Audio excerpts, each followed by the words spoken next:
मैं राय साहब आपके पास आऊं तो एक और इम्पोर्टेंट चीज, क्योंकि सारी चीजें एक दूसरे से मिली जुली हैं। कोर्ट तो अजीब ढंग से कुछ बिहेव कर रही है, मुझे नहीं मालूम, लेकिन ये रेफरेंस इसलिए इसके साथ में जोड़ दे रहा हूं कि क्वेश्चन लार्जर है। क्वेश्चन ये है कि कल एक 272 लोगों ने इस देश में एक चिट्ठी लिखी है, लीडर ऑफ अपोजिशन को करीब करीब अक्यूज किया है राहुल गांधी को, और उनको बताया है कि नपुंसक क्या बोला है, इंपोर्टेंट रेज। इंपोर्टेंट रेज का मतलब नपुंसक गुस्सा है। ये नपुंसक गुस्सा उन्होंने पिन पॉइंट किया। उन्होंने बताया कि राहुल गांधी कितना खराब काम कर रहे हैं, देश के इंस्टीट्यूशंस को खराब कर रहे हैं।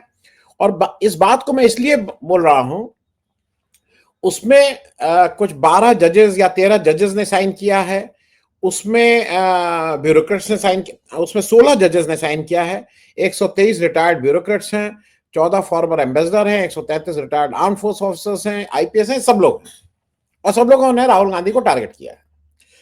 उसमें मेरे हिसाब से जो सबसे सीनियर मोस्ट जज है उनका नाम है आदर्श कुमार गोयल। आदर्श कुमार गोयल जी न्यू ग्रीन ट्रिब्यूनल के हेड हुए थे। लेकिन एक चीज मैं इसलिए दिखाना चाह रहा हूं, जो लेटर दिखाया था वो लेटर जरा देख लीजिए।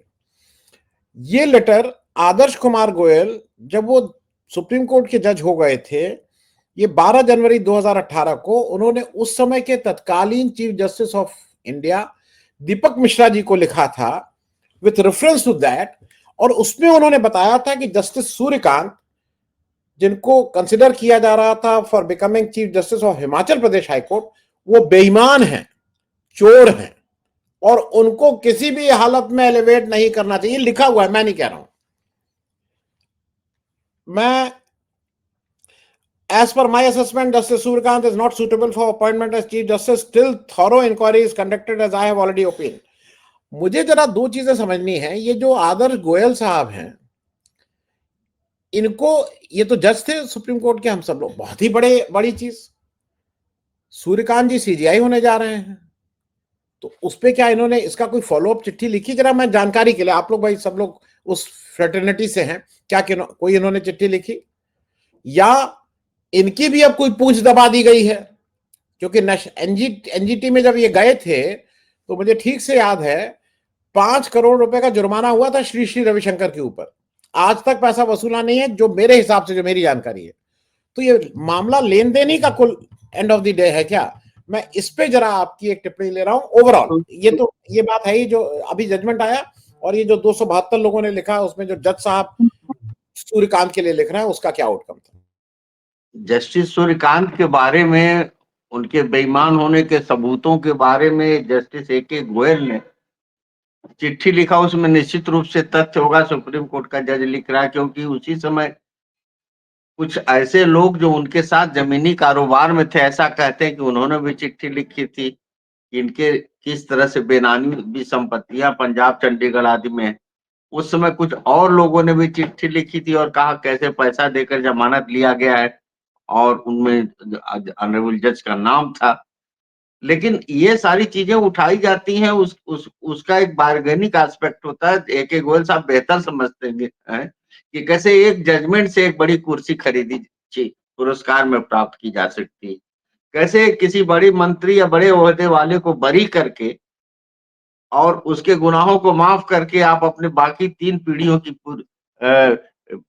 आलीशान जीवन जीने की गारंटी कर सकते हैं। गोयल साहब को मालूम है, गोयल साहब को ये मालूम है कि इस समय जो वर्तमान सत्ता है, जिसके पास इलेक्टोरल बॉन्ड के हजारों करोड़ रुपया है, जिसके पास नोटबंदी के लाखों करोड़ रुपए होंगे, वो उसके पास वो सारी शक्ति है, जिसमें अगर उस किसी व्यक्ति की आत्मा में जरा भी बिकने की ताकत हो, और जो कोलसे पाटिल जैसा मृत्युंजयी वीर न हो, दधीची की हड्डियां न हो जिनके पास, उसको खरीदा जा सकता है। जिस कुर्सी को सीजेआई के अलावा कोई छू नहीं सकता था, बैठ नहीं सकता था, उस पर अपने आदमी को बैठाने के लिए एनएचआरसी के चेयरमैन की एलिजिबिलिटी चेंज कर दिया सरकार ने, और कहा कि नहीं सुप्रीम कोर्ट का जज भी हो सकता है। और क्या, और ये सारे इतने ज्यादा मानवाधिकार के विरोध के बावजूद एनएचआरसी का रोल क्या है? जिस कोलेजियम में बैठा हुआ आदमी किसी कुरैशी को ही चुन सकता था या किसी सेशन को ही चुन सकता था, उसमें सुप्रीम कोर्ट के रिप्रेजेंटेटिव को हटाकर उन्होंने अपने प्यादे को रख लिया, अपने सेवक को रख लिया या अपने सेवादार को रख लिया, और एक ऐसे व्यक्ति को चीफ इलेक्शन कमिश्नर बनाया कि उसने लोकतंत्र की इतनी हत्या किया बिहार में, और सुप्रीम कोर्ट उसे बिल्कुल मौन होकर देखती रही, जैसे महाभारत में द्रौपदी का चीर हरण लोग देख रहे थे या खामोश थे, वो उस तरह ऐसे चीफ इलेक्शन कमिश्नर ने वह नंगा नाच करने में एक बहुत बड़े खलनायक की भूमिका निभाई। तो ये कोई बड़ी बात नहीं है। ए के गोयल साहब ने लिखा, जरूर लिखा होगा। भाई काले कोठरी में रहने वाले लोग एक दूसरे के बारे में जानते हैं, एक दूसरे के बारे में बताते नहीं है। बता दिया तो सबको पता चल गया, अच्छी बात है यह। लेकिन मुझे भैया ने जब शुरू में कहा कि बहुत दिनों बाद बहुत अच्छा जजमेंट आया, तो मेरे समझ में नहीं आया, क्योंकि मैं जजमेंट पढ़ा नहीं था, मैंने हेडलाइंस देखा था। और मुझे जो प्रथम दृष्टया मेरे ऊपर इम्प्रेशन था कि कुछ कुछ ही जजमेंट सुप्रीम कोर्ट के ऐसे हैं जो जो पीढ़ियों को यह तकलीफ देते रहे कि न्याय की सबसे एक ऊंचे आसन से इतने लोकतंत्र विरोधी और इतने कॉन्स्टिट्यूशन विरोधी आदेश होते कैसे।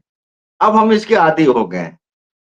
हम बहुत उम्मीद कर रहे थे एसआईआर में सुप्रीम कोर्ट कुछ ऐसा हस्तक्षेप करेगा और समय से करेगा कि इस देश में बिहार जो लोकतंत्र की भूमि बुद्ध के समय जहां पर मूल प्रजातंत्र का जन्म हुआ, वहां पर इस लोकतंत्र की रक्षा हो जाएगी। लेकिन सुप्रीम कोर्ट वही एक मूक दर्शक की तरह से इस पूरे देश संविधान को लूटते हुए देख रही। इस जजमेंट के बारे में जो मेरा प्रथम फर्स्ट इंप्रेशन है, हाईकोर्ट में रहने की वजह से बिल्कुल मैं जजमेंट पढ़ा ही नहीं सिवा उसके शीर्षकों के, कि पारदीवाला साहब ने बहुत मेहनत करके जो एक ऐतिहासिक जजमेंट दिया था, और जिस तरह से पहली बार गवर्नरों के निरंकुशता पे एक तरह का पाबंदी लगाने की कोशिश की थी, और बहुत सख्त शब्दों में उन्होंने भी फोर्थ ऑप्शन की बात नहीं की थी, और उन्होंने जो व्याख्या किया था वो भारत के संविधान में दिए गए शब्दों से निकाल। अगर मैं आर्टिकल 163 का वो पोर्शन एक लाइन सिर्फ पढ़ दूं तो समझ में आ जाएगा कि पारदीवाला साहब क्रीज के बाहर नहीं बैटिंग किए थे। ये लोग जो कह रहे हैं प्रेसिडेंशियल रेफरेंस में कि टाइम लाइन देना जो है against the sovereignty, against the constitutional scheme है, इसमें खुद लिखा है सुप्रीम कोर्ट ने, प्रोवाइडेड दैट गवर्नर में, ये प्रोविजो है आर्टिकल 200 का, as soon as possible after the presentation to him the bill of assent, as soon as possible. संविधान कोई सीपीसी और सीआरपीसी नहीं है कि सारा प्रोसीजर देगा कि 24 घंटे बाद क्या करेगा, फिर नहीं होगा तो 72 घंटे बाद क्या करेगा। एज सुन एज पॉसिबल का मतलब है कि संवैधानिक पदों पे रहने वाले लोग शीघ्र इसको निपटाएंगे, या तो इसको पास कर देंगे या तो वापस कर देंगे या रेफरेंस में भेज देंगे। हो क्या रहा था आखिर पारदीवाला किन परिस्थितियों के दबाव में थे।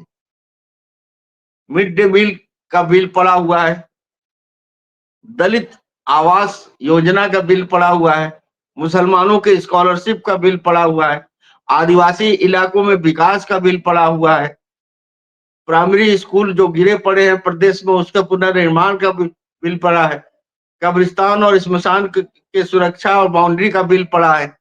अब बिल कब से पड़ा है? 10 महीने से पड़ा है, 2 साल से पड़ा है। जितने भी वेलफेयर की, कोई अडानी जो भागलपुर में जमीन ले रहे हैं वो बिल नहीं पड़ा है गवर्नर साहब के यहाँ। अंबानी जो है वहां पाताल योजना प्रोजेक्ट में बंबई के पॉलीयूरेथीन के जो कारखाने लगाए वो बिल नहीं पड़ा हुआ है। बिल पड़ा हुआ इस देश के गरीब लोगों के शिक्षा के, विकास के, स्वास्थ्य के, और उन इलाकों के, और वो 2-2 साल पड़ा है। और किन स्टेट में पड़ा है सर? इस पे गौर करिएगा कि किन स्टेट्स में पड़ा। किसी ऐसे स्टेट में नहीं पड़ा जहां पर भाजपा शासित सरकारें हैं। उन सारे राज्यों में जहां विपक्ष की सरकार है, चाहे वो कश्मीर हो, चाहे वो तेलंगाना हो, चाहे वो पंजाब हो, चाहे केरल हो, चाहे तमिलनाडु हो, आप विकास के रथ के पहिए को बिल्कुल रोके हुए हैं गवर्नर। गवर्नर का पावर क्या होता है? गवर्नर का पावर आर्टिकल 163 में है कि जो कैबिनेट है और headed by the chief minister, उनका एड एंड एडवाइस पे है। गवर्नर का कोई काम नहीं है जो कुछ सजा याफ्ता लोगों को माफ करने, पार्डनिंग का जो पावर, गवर्नर केवल और केवल कैबिनेट के सलाह पे काम करने वाला व्यक्ति है। एक डेकोरेटिव पोस्ट बनाया गया है जो इमरजेंसी स्थितियों में काम। अब आप गवर्नर हाउस से सरकार चलाने लगे। आपने देखा धनखड़ साहब ने बंगाल में क्या किया, ममता बनर्जी के को किस तरह से सरकार चलाने में बाधाएं डालती रही। पारदीवाला साहब के साथ, पारदीवाला साहब को लेकर बहुत सारे बहस हो रहे थे, चूंकि वो गुजरात स्टेट से आए थे। बहुत सारे जजमेंट से लोगों को खफा था, जैसे बेला त्रिवेदी जी, जस्टिस बेला त्रिवेदी।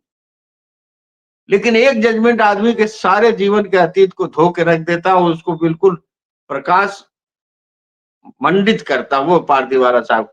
उन्होंने राजभवन में जो वैकल्पिक सरकारें चल रही थी, जो चुनी हुई सरकारों के रास्ते में अवरोध उत्पन्न कर रही थी, वो दो अवरोध तोड़ दिया और तोड़ा, अपने मन से कोई सिद्धांत नहीं गढ़ा था। वो संविधान में जो लिखा था उसकी सकारात्मक जन सापेक्ष व्याख्या किया था उन्होंने। आपको क्या जरूरत थी? उस समय दुनिया हंस रही थी जब प्रेसिडेंशियल रेफरेंस हुआ, तो उन्होंने कहा ये मजाक है संविधान का, ये हमारी द्रौपदी मुर्मू को पता नहीं होगा, माननीय राष्ट्रपति है, महामहिम है, कि प्रेसिडेंशियल रेफरेंस हमें करना चाहिए कि नहीं करना चाहिए और किन परिस्थितियों में करना चाहिए। जब फेडरलिज्म के फेवर में एक जजमेंट आ रहा है, जब राज्य सरकारों की स्वायत्तता और उसकी शक्ति को बढ़ाने के लिए संविधान की व्याख्या कर रही है, तो प्रेसिडेंशियल रेफरेंस के जरिए गवर्नर के हाथ में राजभवन की निरंकुशता पर रोक लगाने वाला वो जजमेंट था जो जस्टिस पारदीवाला के अगुवाई में दिया गया था। अफसोस है कि हमारे चीफ जस्टिस साहब, हमारे कोलसी पाटिल साहब को तो ज्यादा निराशा होती है, इसमें पूरा महाराष्ट्र की इज्जत फंस जाती है। पहले चंद्रचूड़ साहब से इन्होंने बहुत उम्मीदें की, अब बहुत निराश हुए। अब हमारे माननीय वर्तमान सीजीआई साहब से, जिन्होंने इस रेफरेंस को हिट किया, अब अभी हम लोग चंद्रचूड़ से मेरी कोई उम्मीद नहीं थी। चंद्रचूड़ से मेरी कोई उम्मीद नहीं थी। मैं इनको बोला, सबको बोला कि आप जो कर रहे हैं आपको मालूम होगा चंद्रचूड़ क्या है। तो ये सारी ये इस जजमेंट ने उन गवर्नरों को, अभी आप देखते, अभी वो बिहार में अगर ये तो पूरा किसको कितना वोट पड़ेगा, कौन जीतेगा कौन हारेगा, सब तय हो गया था। अगर 35 की जगह 60 सीटों पर जीते होते महागठबंधन, और किसी अनबन के तहत नीतीश कुमार जी कहते कि हम इधर के लोगों के साथ सरकार बनाएंगे, फिर आप देखते ये गवर्नर इस जजमेंट को लेकर किस तरह से नीतीश कुमार की ऐसी तैसी कर देता। यही आरिफ मोहम्मद खान, केरल में इसने यूनिवर्सिटीज में वामपंथी लोगों को, प्रगतिशील अध्यापकों की नियुक्ति पर रोक लगवा दी इसने। और आर.एन. रवि साहब ये केरल में थे, 7 बिल 2 साल के लिए रोका था आर.एन. रवि। तमिलनाडु में 12 बिल्स रोके गए थे, पंजाब में 4 बिल और तेलंगाना में 10 बिल। आपको नाम पढ़ के बता दे रहा हूं। ये आर.एन. रवि था तमिलनाडु में, केरल में राजेंद्र क्या अल्टेकर थे, उसके बाद आरिफ मोहम्मद खान चले गए थे, वेस्ट बंगाल में सीवी आनंदी बोस हैं, राजस्थान में बनवारी लाल पुरोहित, और तेलंगाना में एस सुंदरैया। ये लोग क्या कर रहे हैं? कोई आईपीएस अफसर गवर्नर बनाया, कोई मेजर जनरल को गवर्नर बनाया, कोई विंग कमांडर को गवर्नर बनाया। अरे संविधान पढ़े हुए लोग हमारे में जो कॉन्स्टिट्यूएंट असेंबली में जो थे, जो उसके बाद फ्रीडम मूवमेंट में थे, जो उसके बाद इमरजेंसी में लोकतंत्र सेनानी थे, ऐसे लोगों की बहुत बड़ी जमात है जो विभिन्न आंदोलनों में जेलों में रहे और संविधान की रक्षा कर। गवर्नर आप उनमें से बनाइए, गवर्नर उनमें से बनाइए जो राजनीति किए हैं, या इस तरह के कोई एकेडमिक्स को बनाइए, कोई किसी बीएचयू और इलाहाबाद और जेएनयू या उस्मानिया यूनिवर्सिटी के पॉलिटिकल साइंस इकोनॉमिक्स डिपार्टमेंट के, दिल्ली स्कूल ऑफ इकोनॉमिक्स के किसी अर्थशास्त्री को गवर्नर बनाइए। इन चोर उचक्कों को आप गवर्नर बना रहे हैं, जो कि उन्होंने राजभवन को बिल्कुल केंद्र सरकार के सत्ता का केंद्र बना दिया। और फिर प्रेसिडेंशियल रेफरेंस आ रहा है कि साहब टाइम लाइन नहीं दे, यही तो पूरी लड़ाई थी कि टाइम लाइन नहीं मान रहे थे लोग। 2-2 साल 3-3 साल इन्होंने बिल्स के रोक रखा, वहां की प्रगति को स्थायी रूप से अवरोधित कर दिया। कौन बच्चा, किस लैक्टेटिंग मदर्स को दूध की जरूरत है, बच्चे को दलिया की जरूरत है, उस बिल को आपने रोक दिया। कितने बच्चे मरेंगे? आपको, हमको यह एहसास है कि जो प्रदेशों में माल न्यूट्रिशन से बच्चे मर रहे हैं, दूध सूखी हुई छातियां लेकर माँ जो अपने बच्चे को लेकर घूम रही है, उसकी एक वजह यह भी हो सकती है कि इनके सारे बिल्स जो आज राजभवन में रुके हुए हैं, सरकार को ये कोई काम नहीं करने दे रहे। स्कूलों में पढ़ाई, मिड डे मील, ये सारे बिल इन्होंने रोक के रखे हैं।